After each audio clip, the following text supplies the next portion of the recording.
This excerpt is taken from a full and bloom interview with producer-engineer Paul Northfield. This is the beginning of our interview where we dive way deep on Rush's breakthrough album, Moving Pictures. Hit the subscribe button and click the bell if you'd like to be notified as new excerpts are uploaded. By this point, when you start working on Moving Pictures, I mean, I know you had already worked with them previously, but can you kind of talk about how you started working with them in the first place? The first time I worked with them was on Permanent Waves, and I was working as a house engineer, but I had a lot of experience. House engineers were common in the early days of the recording business because that's where you got all your experience. And so if you worked at a good studio, you worked on amazing things, regardless of your ability. You obviously had to be good enough to hold down the job, but you got to work on a lot of really interesting stuff. So I kind of had spent around I started in 73 in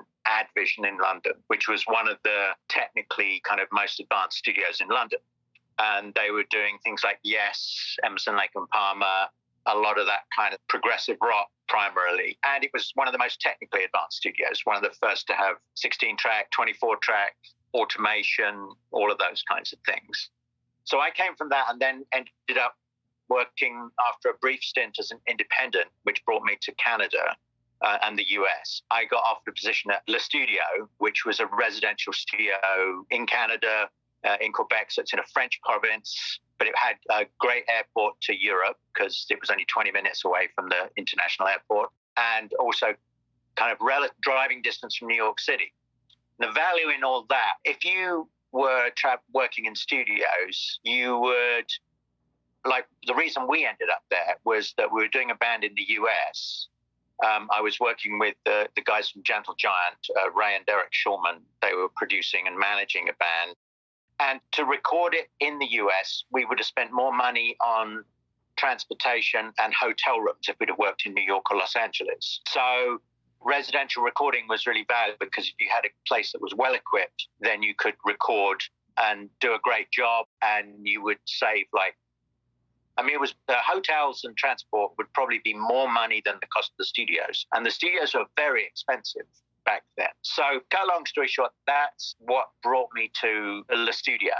Then when Rush came to the studio, they're working with Terry Brown. Terry's background was as an engineer, producer. He owned his own studio for the longest time in Toronto. But when he was working with Rush, they worked mostly in London. And I think initially they worked at Toronto at his studio, but then they went to Rockfield, which was in Wales, which was a residential studio. So then they obviously liked residential studio recording. So then they found one closer to home, which was Le Studio, which is in Quebec, Morin Heights in Quebec. So they turned up, and because I was kind of the house or one of two house engineers there, at the time I didn't know Terry, and I assumed that they would want me to be an engineer on it. So right away, I sort of introduced myself. Well, that was part of the process. So, hi, here's everybody. Here's Paul. This is what he does. This is my background. This is what I did. And I think they were immediately sort of like, oh, hang on a minute. Paul's from London. He's worked on some of their favorite bands. I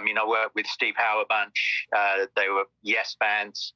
So I think they suddenly went, this is an opportunity to bring in somebody new into the equation. And Terry became more like the producer on the session. So I started to take the role of engineering, and it was only afterwards that I sort of realized, oh, actually Terry did it all before, himself.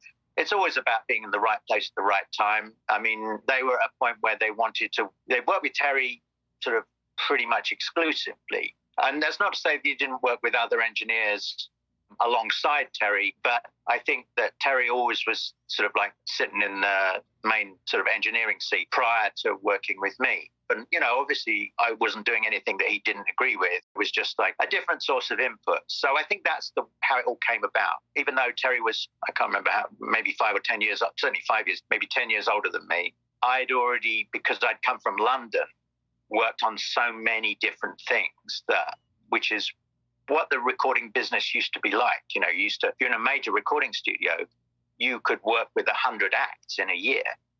like, maybe not 100, but certainly 50, and mainstream artists. So you would pick up a lot of things from the different people that came through. So there was a lot of cross-fertilization of recording techniques and experiences and musicianship and all these different things. So coming from a London major studio environment, that's part of the reason they wanted me at Moreton Heights, sort of brings in a new kind of dynamic into things. And in Rush's case, they'd already decided they wanted to work in a residential. The idea of being driving distance from where they lived was much better than being in Wales or being in Europe, because they spent so much time on the road as well. So it's, those guys worked so hard. It was insane. The number of shows they played, how much time they spent writing, rehearsing. It's incredible what they did, and they managed to sort of maintain their families through all that. That was the dynamic of when they turned up. So they sort of went, oh, okay, well, this seems like a good idea. So I ended up sort of engineering the recording of Permanent Waves. Then that ended up being very successful collaboration, and we all, I got along with Terry really well. Terry's great. Terry's a Brit, so, it's not that that's a big deal, but we all have our idiosyncrasies and humor sometimes, or things that we find interesting. As Brits being in North America, you have a different kind of outlook on things. And so that's how it all came about. In the case of Permanent Waves, I did all the recording with Terry, and then they went and mixed it at Trident in London. And then when they came back, originally we were working on a Trident A-series console at Moreton Heights when they first came. And then when they came back, we had it was pretty much the first one in North America, the first SSL E-series. It was a 4000E. It was only a 36 input. It was a 40 frame with 36 inputs that had just arrived. It'd been there for about a year, I think, by the time we did Moving Pictures, because it was installed just after we did Permanent Waves. And so they came in, we had this brand new high-tech console. Hardly anybody knew anything about it. The first 4 or 5 years of having the SSL, people didn't know what it was. They'd be like, what kind of console is that? Moreton Heights was ahead of the curve in that sense. So anyway, that was the environment that we came back to do Moving Pictures. They'd already done all their pre-production, and they'd sort of done demo recordings at, I believe it was phase 1 in Toronto. They did quite a bit of pre-production, right? And stuff. So yeah, they were always really well organized. Like they'd always keep a little bit, like one song would be more experimental in the studio, so that they could kind of. But they didn't write in the studio at that time. I don't think they didn't write in the studio period. I don't think they always came super prepared. They used to go away on sort of like specific kind of like writing for 2 or 3 weeks or a month, and that's the way they put together their albums at that time. That was how the start of Moving Pictures happened. It was 10 weeks from the moment they walked in the door to when they left with the mixes. And we worked 12, 14 hours a day, 7 days a week, straight through. What time would you guys start, like in the day? Probably midday, somewhere between 11 and 1 probably. And Moreton Heights, they had a guest house with catering and stuff, so we'd all go together, even though I lived nearby. In order to kind of stay on the same schedule, we all just kind of were together for the whole time. So, and when we got back to the guest house, which was on the other end of the lake, it was on a private lake, the studio, not a big lake, but, take you like 5 minutes to paddle across it in a canoe. It was like basically about a mile up the road if you took the road. So that was the easiest way. We would go there. Food was already prepared. So we'd go there, have dinner, come back. So an hour and a half dinner would be very sort of congenial, and we stay in the zone, and it was good. And that progressed into, like, at the end of the sessions, we used to play volleyball at night, which over the years became a kind of standard, where everybody, the band, the crew, Terry, myself, and Robbie Wellen, the studio assistant, would all get together, and we had 2 teams, and we play volleyball sometimes till 5 o'clock in the morning. Wow. And then come back to the studio for 11 or 12 o'clock. So it was pretty non-stop.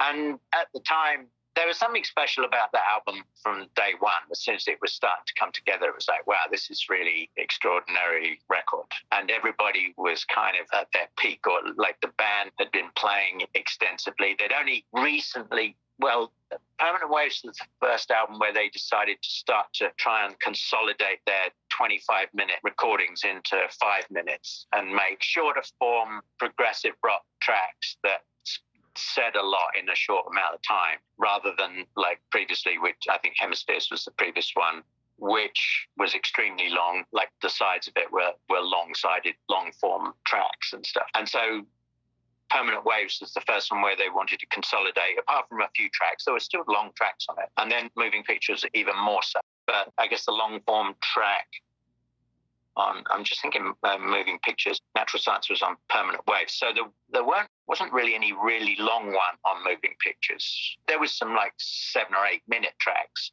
but there wasn't one out in double figures, I don't think, because the longest ones would have probably been the Camera Eye or Witch Hunt or something like that. So most of them, even the instrumental track, Why Was Dead, is still about 4 minutes long or something. So I think most of the tracks on that album are about 4 or 5 minutes long. So anyway, that meant that the tracks themselves were very focused and not sort of spaced out like some of the other ones. Not that when you do a long form track, it's unfocused, because it's a different way of approaching writing. Even some female crowd comes into the picture, probably for the first time on this album, right? Oh, you mean from an audience point of view? It was always a source of humor that the front few rows, number of rows at a Rush concert were always air drummers. Very few women there, girls there. Probably the ones that were there were reluctantly there because their boyfriends insisted on going. Yeah, it was definitely a sort of guys kind of music audience. But I think that changed things. One of the big changes was, I remember sort of coming across people over the years, like when I've been in Los Angeles working, and one of the assistants, I remember once saying, oh, I remember Moving Pictures, they played, I can't remember how many nights they played in LA, probably at the Forum at the time. I'm not sure on Moving Pictures, but him and his friends, they went to every show and to ones in Orange County. So there was quite an obsessive sort of interest in Rush at the time. And they'd come off of, I mean, on the previous record, Spirit of Radio, I think really pushed it out, made them kind of like, okay, who's this band, what's going on? And I think Spirit of Radio kind of caught everybody's attention on the previous record. So this time around with Tom Sawyer and Limelight in particular, really kind of hit home as something new and different. And the musicianship was extraordinary, and yet they were relatively straightforward. They were not 20-minute epics. They were like 4 to 5 minute pieces, you know. So I feel and worked on the radio. So, which is why we still hear them now. I always feel like I relate to that in some ways, just because when you do a podcast on the making of records, I look at the demographics and it's like 99.99% is male. But the crowd is big for men. I mean, there's a lot of men that want to know about that stuff and love it, just like I do. But yeah, when I look at it, no matter what platform. I think that probably the biggest thing in music, the biggest difference for the most part, between men and women is that men kind of they like the raging power of hard rock. They like the technical players, and women want to dance.